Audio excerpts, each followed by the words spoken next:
Yeah. I want to change his face. Like, oof. Jesus. Yeah. So I heard he's retired, right? So, Conor? yeah. Yeah. You don't buy it, right? No, I don't. Yeah. If you had to guess, Yeah. he's fighting again. Hans Molenkamp, you know Hans? Mm-hmm. From Monster? He just sent me a picture sparring with Conor today. Oh, okay. So, Right. Conor's training.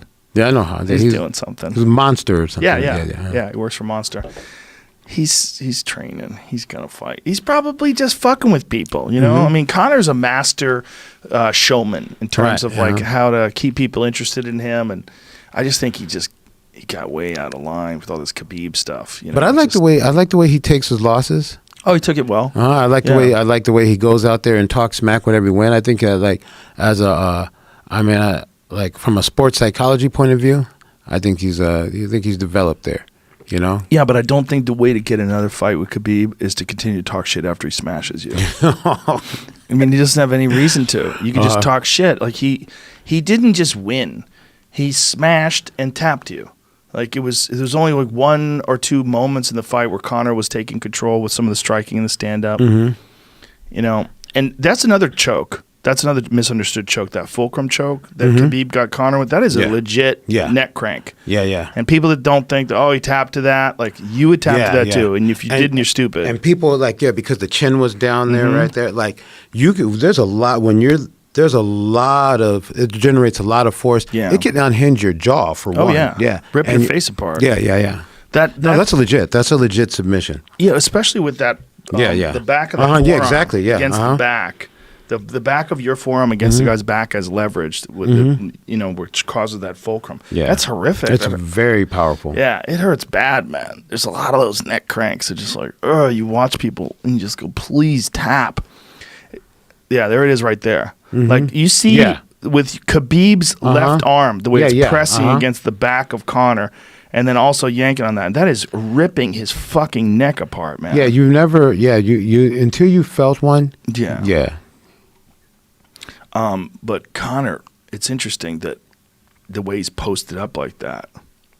Like he's trying to get up and he's getting cranked at the same time. Yeah. You got to kind of. Yeah, he was already he had already been smashed by then too. You know, he'd been hit with so many big punches from the top. He takes a great shot though, I'll tell you that. Yeah. But it's just one of those things where I think in order for him to really have a real chance at getting another shot, what he's got to do is beat somebody big and say something that makes Khabib consider it, you know, but not in the way of what he's been doing in terms of, you know, talking shit about him and talking smack. I mean, I think the only way it's going to be public demand. Like he's going to have to get to a position where people want to see him fight Khabib again to see that the result may be different this time. And then maybe if he could just fucking communicate something to him. Say, you know, I respect you, you know, all trash talk aside, you know, I would like to test myself against you one more time, and I think I earned it. I think that's the only way he's going to get it. I think the only way he's going to get it is to win a couple of fights, beat some real big-name guys, and then make it so that's something that Khabib's actually interested in. Well, okay, so I don't know if that's the only way, but it's the way that would be that I would like to see. They already offered it to Khabib, and Khabib said, fuck off. Yeah. Yeah, but so, like that path that you're talking about sounds like one that fits good for me. Yeah, I'd like to see it that way. Yeah. Do you think that trash talking in MMA has gone too far, or do you like it? I mean, well, I think it's entertaining. Yeah. For some people, I think it's not. Well, here it's hard. Well, because it's not always what I want to see, and it's not. I don't know. It's not the type of person I am, but not everyone's going to be me. That's what makes the world go round. Right. And there's a lot of people want to see it, and also sometimes it does bring some energy and some, you know, when it's well done, it does bring some energy and some excitement to the fight and to the sport. And at the same time, not every fight. I think what's really interesting and what's really exciting about the UFC is that there's a lot of fights that people want to see that have no bearing on the title. Right. And so there's something to that. Fights that just people want to see. And I think trash talk sometimes makes fight that people want to see. Yeah, for sure. Yeah, it makes things emotional, makes things intense. It's great for selling things. It's great for selling pay-per-views. But the question is, like, is it good for the sport overall? And should it be something that we encourage? Well, that's the thing is, how do we decide what's good for the sport? In what way? Right. How do we decide? Is it good for the way the sport, do you want the sport to look as far as martial arts and being a respectful thing and people looking at us like that? Maybe not.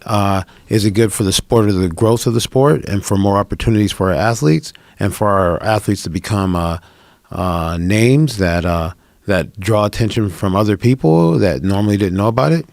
I don't know. I don't know either. But yeah, so I don't know. I'm torn. I like both. I like exactly. a Lyoto Machida type character that's very respectful and bows and never talks trash and fights like just a world champion caliber martial artist. And I also like a guy who talks mad shit. I think it's funny. Yeah, exactly. I enjoy it. Uh-huh. It's like, I like press conferences for that very reason, where, guys are talking shit to each other and they're looking over at each other on the podium and, it's funny. Oh, man. Come on. Some of it is hilarious. Yeah. How about Conor when Jeremy Stevens asked him for a fight? He's like, who the fuck is that guy? No, it was the fact that when he got up, when it was like, okay, I don't have time to insult everyone, so let's get them all in one place. Right. Well, that was great. So I can insult everyone at one time. And let's be efficient. Come on, this is comedy, man. When he was talking about it's red panties night. Yeah, that was. We made it, baby. We got that Conor McGregor fight. He's a fucking character, man. Oh, come on. Yeah. He's in that weird situation, though, where he really never has to fight again. So you got to wonder what his motivation is. Like, he has $100 million. He has a gigantic whiskey company. That Proper 12 is murdering it. That place is killing it. That company is, they're moving into other countries now. I mean, they're killing it. He doesn't have to do a thing, ever. Financially, right? Unless he wants to eat diamond sandwiches, he's like, he basically could do whatever the fuck he wants for the rest of his life and just live off interest. But he still likes to fight. Yeah, I think so. Yeah, I mean, that's what brought him into the Khabib fight. He didn't have to fight Khabib. But just, how much does he want it? I mean, does he want it the same way a guy like Stylebender wants it, or a guy like Kelvin Gastelum wants it? And also, I think that, part of wanting it is different too. Maybe people might want things on their terms too, on certain terms of way you get it this way. Like some people are like, oh, you'll want it. I want it any way I can get it. Some people might want it and say, well, now I want it this way. Well, he was going to fight Cowboy. That was a fight that they were basically trying to make, but it was going to have to be a co-main event. And because of that, I think Conor was not interested anymore. He wanted it to be a main event, And I'm like, Jesus. Like, is that really what kept us from Conor versus Cowboy? Can you guys work that out? That would have been great, right? Yeah, Conor versus Cowboy. Make that a fucking main event. Like, make some malarkey title. Come up with some 160-pound title or some shit. Just come on, man. Do it. That would have been... I mean, they give out these interim titles left and right. How about you come up with Everybody some malarkey? was excited when that was going to happen. Yeah, I was excited to see it. 165-pound malarkey title. Just come on, man.